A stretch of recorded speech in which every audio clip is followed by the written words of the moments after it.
जब लोग कोई काम ना हो पाने का कारण अपना एज फैक्टर बताते हैं, यानी जब वो किसी काम में असफल हो जाते हैं, तो जब लोग ऐसा कहते हैं कि मेरी उम्र कम है या मेरी उम्र ज्यादा है, तो आप जान लें कि ऐसे लोग उम्र के बहानासाइटिस से पीड़ित होते हैं। जी हाँ दोस्तों, आज मैं आपके साथ शेयर करूंगा 3 मुख्य चीजें। नंबर 1, उम्र का बहानासाइटिस कैसे काम करता है।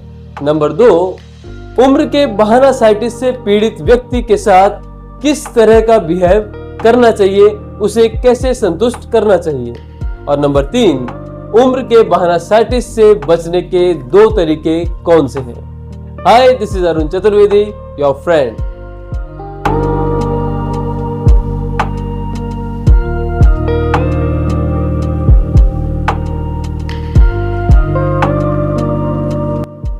आपने कई बार लोगों को ये कहते सुना होगा कि अभी तो मेरी उम्र ही क्या है, यानी अभी मेरी उम्र बहुत कम है, या फिर अब तो मेरी उम्र हो गई है, यानी मेरी उम्र ज्यादा हो गई।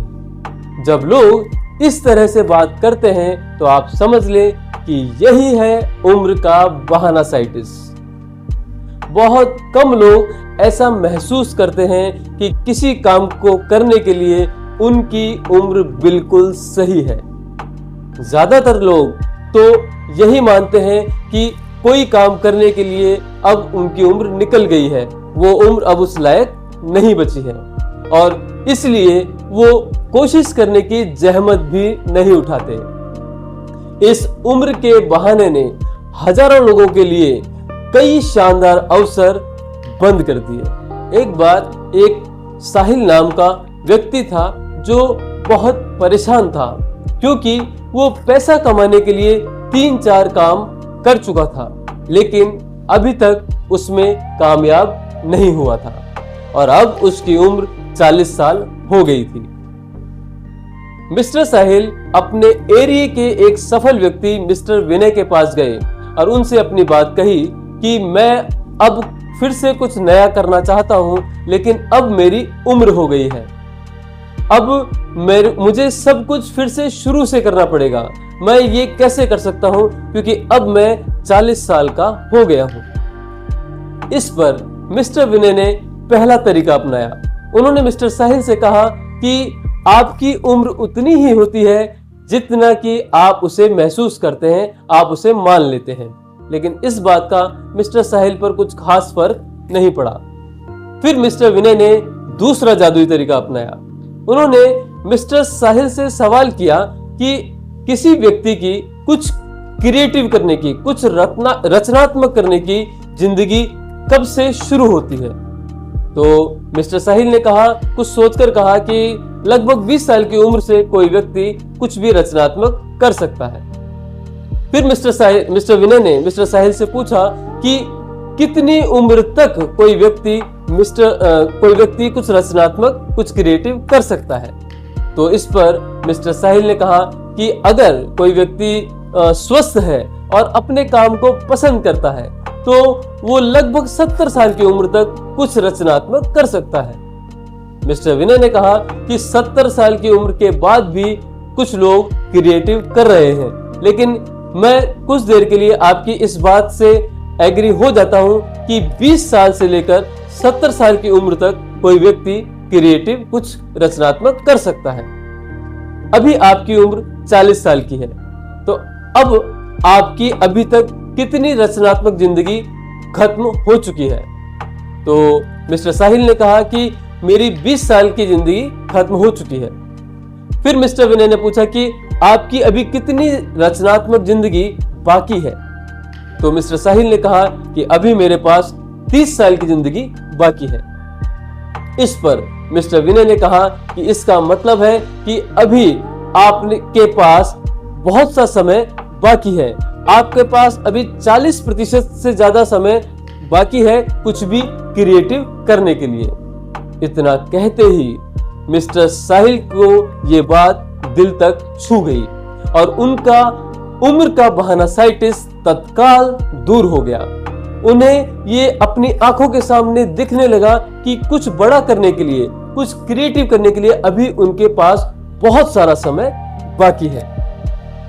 उम्र का बहाना साइंटिस्ट, ये आप हर एक व्यक्ति के लिए एक वरदान भी साबित हो सकता है और एक अभिशाप भी साबित हो सकता है अगर आप उम्र को ही अपनी सफलता के बीच में अड़चन बनाते रहे तो।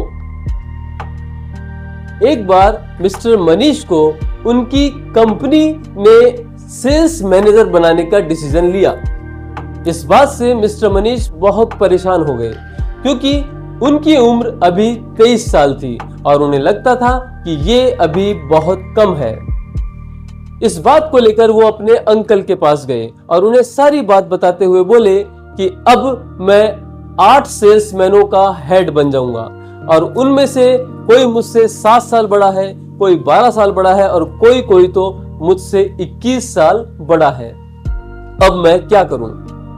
इस पर अंकल ने कहा कि तुम्हारी कंपनी के मैनेजर को तो ये लगता है कि तुम इस काम के लिए बिल्कुल सही हो और इसीलिए तो उन्होंने तुम्हें ये इस काम के लिए चुना है, इसीलिए तो उन्होंने तुम्हें हेड बनाया है। और तुम ये करो कि उम्र के बारे में सोचना छोड़ दो। एक खेत में काम करने वाला बच्चा, उसे आदमी मान लिया जाता है अगर वो ये साबित कर दे कि वो एक आदमी के बराबर काम कर सकता है। तुम्हें भी बस यही करना है। और दूसरा ये कि कभी अपनी पोस्ट पर घमंड मत करना। अपने ज्यादा उम्र वाले सेल्स के जो सेल्समैन हैं उनसे सम्मान का व्यवहार रखना, उनसे राय लेते रहना, उन्हें ये महसूस कराना कि वो एक टीम के कैप्टन के साथ काम कर रहे हैं, न कि किसी हिटलर के साथ। अगर तुम ऐसा करोगे तो लोग तुम्हारे अगेंस्ट होने के बजाय तुम्हारे साथ खड़े रहेंगे। यानी सारा महत्व इस बात का है कि आप अपना काम कितनी अच्छी तरह करते हैं। अगर आप अपने काम में पकड़ रखते हैं, आप लोगों को समझते हैं, तो यकीन मानिए आप उस काम के लिए परफेक्ट हैं। उम्र का योग्यता से कोई सीधा संबंध नहीं होता जब तक कि आप खुद ये ना मान लें कि एक उम्र ही है जो मुझे सफलता दिला सकती है। उम्र के बहाना साइंटिस्ट से बचने के 2 तरीके हैं। पहला तरीका ये कि अपनी उम्र के बारे में सकारात्मक सोच रखें। यानी अगर आपको लगता है कि आपकी उम्र कम है तो आप ये सोचें कि अगर मैं अपना काम अच्छी तरह से कर सकता हूं तो इससे कोई फर्क नहीं पड़ता कि मेरी उम्र कम है या ज्यादा है। और दूसरा ये कि जब आपको लगे कि मेरी उम्र ज्यादा है तो आप ये सोचें कि अभी तो मैं जवान हूं, ये ना सोचें कि अब तो मैं बूढ़ा हो गया हूं। और दूसरा तरीका ये कि आप ये हिसाब लगाएं कि आपके पास आपकी जिंदगी का कितना रचनात्मक हिस्सा चला गया है और कितना रचनात्मक हिस्सा बचा हुआ है। ऐसा करने से आप ये जान पाएंगे कि आपके पास अभी कितना टाइम बचा है जिससे आप कुछ बड़ा कर सकें, कुछ क्रिएटिव कर सकें। और जब आप ये समझ जाएंगे तो आपको बहुत से अवसर काम करने के दिखने लगेंगे। उम्मीद करता हूं आपको ये वीडियो पसंद आया होगा। वीडियो पसंद आए तो इसे एक लाइक कर दें, अपने फ्रेंड्स एंड फैमिली के साथ शेयर कर दें और अगर आप इस चैनल पर नए हैं तो प्लीज सब्सक्राइब माय चैनल। जल्दी मिलूंगा आपसे अपने नेक्स्ट वीडियो के साथ। तब तक के लिए नमस्कार।